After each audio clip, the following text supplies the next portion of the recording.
Imagine holding a piece of pure carbon, a diamond, or the tip of a pencil. You'd assume every single atom is identical, and chemically, you'd be right.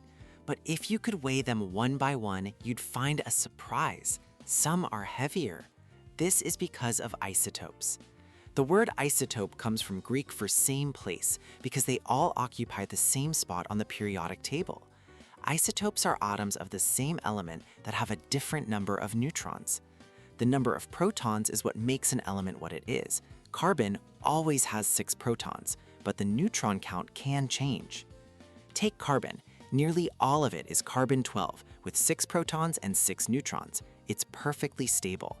But you'll also find carbon-13 with 7 neutrons and the famous carbon-14 with 8. That extra weight makes carbon-14 unstable or radioactive, which is exactly why it's essential for carbon dating ancient artifacts.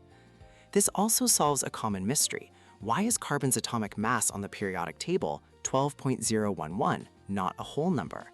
That number is a weighted average. If you have a room with 99 people who weigh 100 kilograms and just one person who weighs 200, the average weight in the room would be 101 kilograms, not 150. Since most carbon is carbon-12, the average mass is pulled very close to 12. Ultimately, this difference in neutron count determines an atom's stability. If the balance isn't right, the nucleus becomes unstable and undergoes radioactive decay. These unstable versions, called radioisotopes, are powerful tools. We use them in everything from cancer treatments and smoke detectors to generating power in nuclear plants. So, isotopes are the hidden diversity within the elements. Same protons, same chemical identity, but a different number of neutrons. A tiny subatomic difference that changes an atom's weight and stability, giving us tools that can date the past and power the future.